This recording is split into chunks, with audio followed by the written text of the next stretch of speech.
नमस्कार मंडळी. आज आपण ओठाने खाता येईल अशी मऊ लुसलुशीत पुरणपोळी तयार करणार आहोत. मग सणवार असू द्या, व्रतवैकल्य असू द्या किंवा एखादं कुठलं धार्मिक कार्य असू द्या, नैवेद्यामध्ये पुरणपोळीला मानाचं स्थान आहे. आणि ही पुरणपोळी तयार करताना बऱ्याच जणींचं काय होतं, पुरणपोळी म्हटलं की बिघडण्याची भीती असते. बऱ्याचदा पुरण बाहेर येतं पुरणपोळीमधून. पुरणपोळी वातड होते, त्यासाठी करणं टाळलं जातं. पण आता असं न करता तुम्हाला पुरणपोळी करण्याची एकदम साधी सोपी आणि सुटसुटीत अशी पद्धत सांगणार आहे. त्यामुळे तुमचा पहिलाही प्रयत्न असला तरी तुम्ही परफेक्ट अशी पुरणपोळी तयार कराल. चला मग लगेचच रेसिपीला आपण सुरुवात करूया. आणि हो, रेसिपी आवडली तर एक लाईक करून चॅनललाही सबस्क्राईब करायला विसरू नका. आता सर्वात आधी आपण इथे चणा डाळ घेतलेली आहे 1 वाटी भरून. पुरण तयार करण्यासाठी सर्वात महत्त्वाचं आहे डाळ कशी घ्यायची. कारण बघा, बऱ्याच दिवसाची जुनी डाळ जर तुम्ही इथे वापरली तर त्या डाळीला चिकटावा नसतो. त्यामुळे तुमचं पुरण कोरडं आणि असं भुरभुरीत तयार होतं. पुरणपोळी थंड झाल्यानंतर बघा, ते पुरण त्या पोळीमधून बाहेर येतं. अजिबातही ते पुरण जे आहे ते पोळीला चिकटून राहत नाही. त्यासाठी फार जास्त जुनी अशी डाळ इथे वापरू नका. आता ही घेतलेली डाळ आपण 2 पाण्याने स्वच्छ आधी धुवून घेणार आहोत. बऱ्याचदा ही डाळ भिजत घालून सुद्धा पुरणपोळी तयार केली जाते. पण तसंही तुम्ही करू शकता, पण मी नेहमी याच पद्धतीने पुरणपोळी तयार करते. तर त्यासाठी आधी आपल्याला डाळ धुवून घ्यायची आहे आणि नंतर ती शिजवायची आहे. तर आता यामधलं पाणी काढून परत यामध्ये दुसरं पाणी घालते. आता पुरण शिजवताना त्यामध्ये पाणी किती घालायचं, इथे तुम्ही जर कटाची आमटी करत असाल तर तुम्ही यामध्ये पाणी थोडं जास्त घातलं तरीही चालेल. पण आपण नुसतं पुरणपोळीच तयार करणार आहोत, तर आपल्याला पुरणाच्यावर फक्त बोटाच्या एका पेरा इतकंच पाणी ठेवायचं आहे. आणखीनही सोप्या भाषेत सांगायचं झालं तर आपण 1 वाटी चणा डाळीसाठी 2 आणि त्यावर थोडं म्हणजे 2.25 वाट्या पाणी घेतलं तरीही चालेल. एखाद्या डाळीला कमी अधिक पाणी लागू शकतं. आता आपण यामध्ये घालायचं आहे चमचाभर तेल. तेल घातल्यामुळे पुरण चांगलं शिजतं आणि पुरणाला छान चकाकीसुद्धा येते. आता आपण यामध्ये अगदी 2 चुटकी एवढी हळद घालणार आहोत.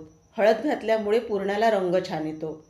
आणि गोडाच्या पदार्थामध्ये मीठ आवर्जून घालावं, त्यासाठी आपण इथे 2 चुटकी मीठ घातलेलं आहे. त्यामुळे गोडाच्या पदार्थाची चव आणखीनही वाढली जाते.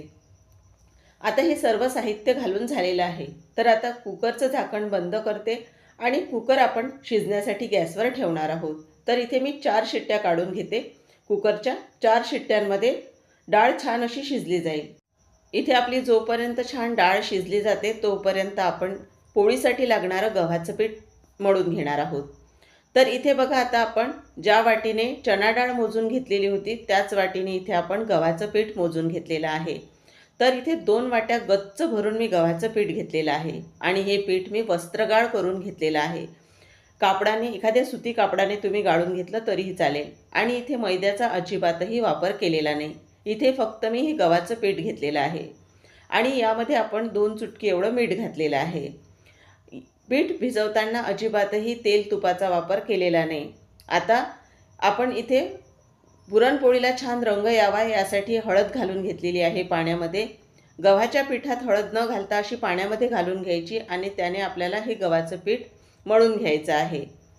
जास्त प्रमाणातही हळद घालायची नाही, कारण पुरणपोळी भाजत असताना हळदीमुळे पुरणपोळीला थोडा काळपट रंग येतो. तर त्यासाठी जास्त हळदचा वापर करायचा नाही. आता आपल्याला ही जी कणिक आहे ही छान आपण पुरीसाठी जशी कणिक मळून घेतो त्याच पद्धतीची तयार करून घ्यायची आहे. आता तुम्ही म्हणाल पुरणपोळीसाठी तर सैलसर अशी कणिक असते, पण इथे तुम्ही तर घट्ट सांगत आहात. ते सुद्धा पुढे सांगते तुम्हाला. कारण ही कणिक आपल्याला मुरण्यासाठी ठेवायची आहे. त्यासाठी आपण इथे ही जशी आपण पुरीसाठी घट्टसर अशी कणिक मळून घेतो त्याच पद्धतीची कणिक तयार करून घ्यायची आहे. तर इथे दाखवते बघा तुम्हाला बोटाने सुद्धा ही घट्टसर कणिक आपण तयार केलेली आहे. कारण हे पीठ वस्त्रगाळ केलेलं आहे, त्यामुळे हे लगेचच मुरलं जातं. याला जास्त वेळ लागत नाही. आता एक पातेलं घेतलेलं आहे.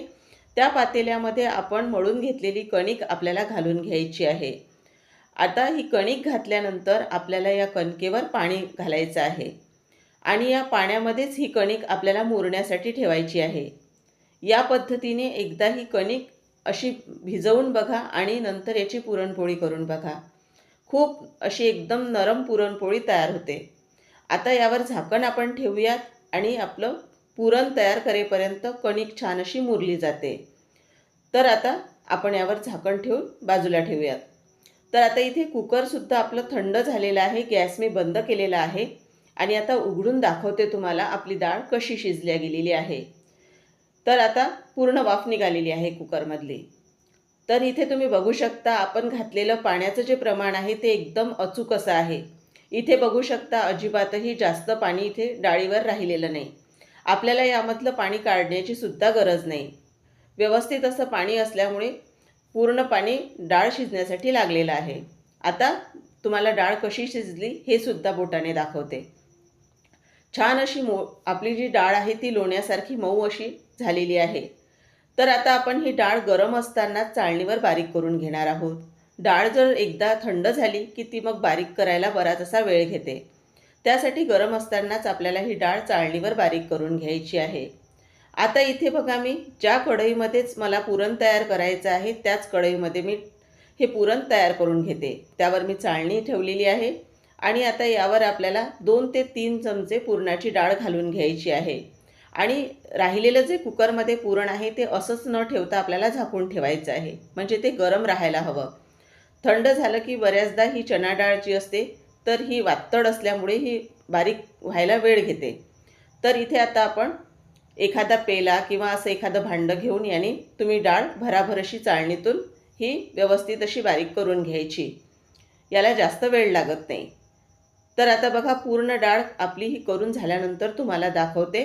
आणि शिजलेली असल्यामुळे छान डाळ आपल्याला याला वेळ लागत नाही जास्त. लगेच अशी आपली ही डाळ बारीक करून होते. बघा तुम्हाला दाखवते मी चाळणी उचलूनसुद्धा, म्हणजे डाळ आपली बघा किती छान तयार होत आहे. तर आता पूर्ण याच पद्धतीने आधी तयार करून घेते. आणि इथे बघता बघता पूर्ण माझी जी चणा डाळ होती ती छान बारीक करून झालेली आहे. तर आता चाळणीला जी डाळ आहे आपली ती पूर्ण आपण काढून घेणार आहोत. बघा किती छान व्यवस्थित अशी ही पूर्ण बारीक करून झालेली आहे. आणि तुम्हाला हाताने सुद्धा दाखवते मी आपली डाळ कशी शिजल्या गेलेली आहे. डाळ जितकी छान तुमची शिजली जाईल तितकंच पुरणही चांगलं तयार होतं आणि मग पुरणपोळीसुद्धा चांगली तयार होते. तर इथे आता आपलं पूर्ण तयार करून झालेली आहे डाळ. तर हाताने दाखवते म्हणजे यामध्ये कण राहायला नको. बऱ्याचदा जर डाळ कमी शिजलेली असेल त्यामध्ये बारीक असे कण राहतात डाळीचे, तर मग ते पोळी लाटल्यानंतर सुद्धा त्यामध्ये दिसतात. तर इथे तुम्ही बघू शकता बघा अगदी लोण्यासारखं मऊसूत असा हा गोळा तयार झालेला आहे. तर यामध्ये आता आपल्याला गूळ घालून घ्यायचं आहे. तर गुळाचं प्रमाण किती घ्यायचं? बऱ्याचदा गुळाचं जे प्रमाण आहे तुमच्या गोड खाण्याची जी आवड आहे त्यानुसार कमी अधिक तुम्ही करू शकता. तर आता आपण 1 वाटी चणा डाळ घेतलेली आहे. तर त्यासाठी बघा आता सुरुवातीला ही 1 वाटी आपण गूळ घेतलेला आहे, त्याच वाटीने मोजून घेतलेला आहे. आणि आता आपण परत यामध्ये गूळ घालणार आहोत. तर आपण इथे 1 वाटी चणा डाळीसाठी 1.5 वाटी गुळाचं प्रमाण ठेवलेलं आहे. यामुळे तुमची जी पुरणपोळी आहे ती जास्त गोड होणार नाही, पण तिची चव व्यवस्थित अशी लागणार आहे. बऱ्याचदा काय होतं बघा, गूळ जर कमी असेल तर ती पोळी खायला तेवढी चांगली लागत नाही. आता गूळ ज्या गुळाला चिकटावा असेल तो गूळ आपल्याला इथे घ्यायचा आहे. जास्त काळपट असा गूळ घ्यायचा नाही. गूळ जर असा हलकासा केशरी रंगाचा असेल तर पुरणपोळीला रंगही छान येतो आणि गुळाला चिकटावा असेल तर पुरणही छान व्यवस्थित असं चिकट तयार होतं. ते पोळीला धरून ठेवतं, म्हणजे पुरणपोळी कोरडी झाल्यानंतर ते असं वेगळं पडत नाही पुरणपोळीच्या बाहेर. तर त्यासाठी आपल्याला गुळाला चिकटावा असेल तोच गूळ घ्यायचा आहे. तर इथे आता आपला गूळ वितळायला सुरुवात झालेली आहे. तर या गुळाला चिकटावा असल्यामुळे बघा वितळायला थोडा वेळ लागलेला आहे. आता पूर्ण पुरण जे आहे ते एकसारखं आपल्याला असं छान असं घोटत राहायचं आहे, म्हणजे तळाला लागू नये. बघा आपला कलथा आपल्याला असा उभा करून बघायचा, यामध्ये रोवून बघायचा, तो उभा राहत नाही. तर अजून आपलं पुरण आपल्याला घोटायचं आहे, म्हणजे याला घट्टसरपणा यायचा राहिलेला आहे अजून. तर आता आपण यामध्ये इलायची पूड, सुंठ पावडर आणि त्यानंतर यामध्ये आपल्याला घालायचं आहे जायफळ पूड. तर हे तिन्ही मी मिक्सरच्या भांड्यामध्ये टाकून साखरसोबत बारीक करून घेतलेले आहेत. आता चमचाभर ही पूड आपल्याला यामध्ये घालायची आहे आणि आता छान पूर्ण हे एकत्र करून घ्यायचं आहे. आणि पुरण आपलं हे घट्टसर करून घ्यायचं आहे. गूळ चिकट असल्यामुळे पुरण आता जरी सैलसर वाटत असेल, पण थंड झाल्यानंतर त्याला घट्टसरपणा येतो आणि आता जर जास्त घट्टसर केलं तर आणखीनच घट्ट होऊन जाईल पुरण. आणि इथे बघा, मी शूट करत असताना जेव्हा हा कलथा मी यामध्ये रोवून बघितला, ती क्लिप माझ्याकडून शूट करायचीच राहिली. तर हे पुरण आपलं तयार झालेलं आहे. आता पुरण थंड करायला ठेवलेलं आहे. आपली जी कणिक आहे ती कणिकसुद्धा आपण पाण्यामधून बाहेर काढून घेणार आहोत. आणखी तिला मिनिटभरासाठी आपण छान मळून घेणार आहोत. पूर्ण पाणी काढून घ्यायचं. आणि ही कणिक आता तुम्हाला बघा किती छान अशी आपली मुरल्या गेलेली आहे ते सुद्धा दाखवते. तर आधी पूर्ण एकत्र करून घ्यायची आणि नंतर यामध्ये आपण चमचाभर तेलाचा वापर करून घेणार आहोत कणिक मळण्यासाठी. कारण कणिक छान मुरल्यामुळे तिला चिकटावा आलेला आहे. तर आता आपण तेल लावून ही मळून घेणार आहोत, त्यामुळे ती व्यवस्थित अशी आपली मळली जाईल. तर आता याला जास्त वेळ लागत नाही, कारण कणिक चांगल्या प्रकारे मुरल्या गेलेली आहे. आणि अशी जर कणिक तुमची तयार झाली तर तुमची पुरणपोळी अजिबातही फाटली जात नाही, तिच्या कडा त्या चिरल्या जात नाही. त्यासाठी पुरणपोळीसाठी केव्हाही कणिक बघा अशी ताणल्यानंतर बघा त्यामध्ये चिकटावा यायला हवा. ती पुरणपोळी अजिबातही बिघडत नाही. अशा छोट्या छोट्या गोष्टी आपण लक्षात ठेवल्या तर अजिबातही तुमची पुरणपोळी बिघडणार नाही. आता बघा कणिकही तयार झालेली आहे. वरून लावण्यासाठी आपण पीठ घेतलं, ते सुद्धा आपण वस्त्रगाळ करून घेतलेलं आहे. फक्त हलकंसं बोटांना तेल लावलेलं आहे आणि पाहिजे तेवढा कणकेचा गोळा आपल्याला काढून घ्यायचा आहे. पुरणपोळी तयार करत असताना पुरणापेक्षा केव्हाही कणकेचा गोळा कमी घ्यायचा, म्हणजेच कणकेचं प्रमाण कमी ठेवायचं. त्यामुळे पुरणपोळीचा गोळवा व्यवस्थित लागतो आणि चवही छान लागते. आधी आता हा पूर्ण गोळा आपल्याला व्यवस्थित असा हातावर गोल करून घ्यायचा. आता पुरणसुद्धा आपलं थंड झालेलं आहे, त्याचाही आपल्याला गोळा तयार करून घ्यायचा आहे. तर आता पुरणसुद्धा दाखवते तुम्हाला. बघा पहिल्यापेक्षा पुरणाला छान घट्टसरपणा आलेला आहे. आधी तुम्हाला सैलसर वाटणारं पुरण आता घट्टसर झालेलं आहे. आता याचा गोळा बघा हातावर असा तयार करून घ्यायचा आणि तुम्हाला दाखवते आपण पुरण किती घेतलेलं आहे आणि कणकेचा गोळा किती घेतलेला आहे. तर पुरणपोळीसाठी केव्हाही हे असं प्रमाण ठेवायचं. तर आता आपण पुरणपोळी तयार करायला घेणार आहोत. घेतलेला जो कणकेचा गोळा आहे त्याला पीठ लावून घ्यायचं आणि हातावर व्यवस्थित त्याची वाटी खोलगट अशी तयार करायची. मध्यभागी ही वाटी थोडी जाडसर आपल्याला ठेवायची आहे आणि आपला पुरणाचा गोळा यामध्ये ठेवून घ्यायचा आहे आणि व्यवस्थित ही वाटी आपल्याला बंद करून घ्यायची आहे. वाटीचं तोंड पूर्णपणे बंद करायचं, जेणेकरून यामधून पुरण बाहेर पडणार नाही आणि तुमची पुरणपोळी फाटली जाणार नाही. अंगठ्याच्या मदतीने पुरण आतमध्ये लोटायचं आणि बोटांनी आपल्याला कणकेचा गोळा वर सरकवत न्यायचा आहे. असं करत पूर्ण आपल्याला ही वाटी बंद करून घ्यायची आहे आणि जास्तीचं काही कणिक असेल ती काढून घ्यायची. तर थोडीफार इथे निघालेली आहे. आता पूर्ण तोंड बंद झाल्यानंतर आपल्याला हा गोळा पिठामध्ये पूर्ण घोळवून घ्यायचा आहे. पूर्ण पीठ लावल्यानंतर बघा हातावर असं पूर्ण आपल्याला छान पीठ झटकून घ्यायचं आणि पुरणही कडेपर्यंत व्यवस्थित असं यामुळे जातं. आता आपल्याला ही पुरणपोळी लाटून घ्यायची आहे. तर एकदमच मधात अशी पुरणपोळी न लाटता कडेने व्यवस्थित ही पोळी लाटून घ्यायची आणि एकसारखी पोळी जर तुम्ही लाटली तर पुरण बघा व्यवस्थित असं सगळीकडे पसरतं. आणि एकदा पुरणपोळी उलटवून दुसऱ्या बाजूनेही लाटायची, म्हणजे पुरणपोळीच्या दोन्ही बाजू एकसारख्या तयार होतात. बऱ्याचदा काय होतं, पुरणपोळी लाटत असताना आपण वरचीच बाजू लाटतो, त्यामुळे वरची बाजू पातळ होते आणि खालची बाजू जाडच राहते. तर त्यासाठी दोन्हीही बाजूनी पुरणपोळी लाटल्या गेली पाहिजे. तर बघा व्यवस्थित कडा लाटून बघा आतमधून पूर्ण पुरण दिसत आहे पुरणपोळीमधून. आता ही पुरणपोळी भाजून घेणार आहोत. त्यासाठी मी तव्याला हलकंसं तेल लावून कापडाने पुसून घेतलेलं आहे. आता आपण पुरणपोळी घालून घेतलेली आहे. पुरणपोळी भाजत असताना गॅसची स्पीड मोठीच ठेवायची. हलकेसे पुरणपोळीला बुडबुडे आल्यानंतर ती पलटवून घ्यायची. आता दुसरी ही बाजू बघा, पुरणपोळी फुगायला सुरुवात झाल्यानंतरच आपल्याला यावर तेल तूप लावायचं आहे.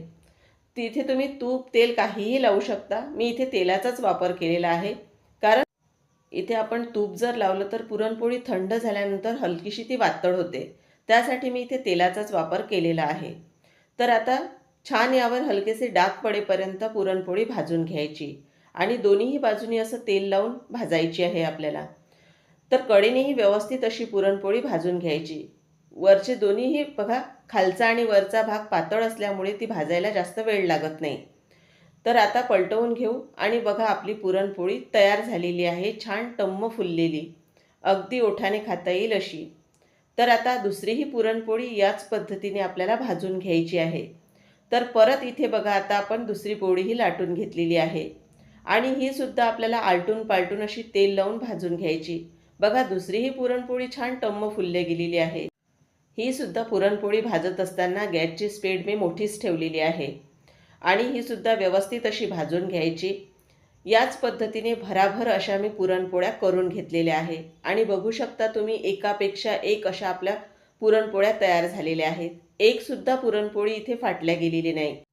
आपण पुरण शिजवताना सुद्धा तुम्हाला मी भरपूर अशा टिप्स सांगितलेल्या आहेत आणि पुरणपोळीसाठी लागणारी कणिक आहे ती कशी आपल्याला मळून घ्यायची आहे. यामुळे तुमची पुरणपोळी तर अजिबातही बिघडणार नाही किंवा वातड होणार नाही. दिवसभर जरी राहिली पुरणपोळी तरी अगदी मऊ लुसलुशीतच राहील. तर आता बघा, पुरणपोळी तुम्हाला तोडूनसुद्धा दाखवते.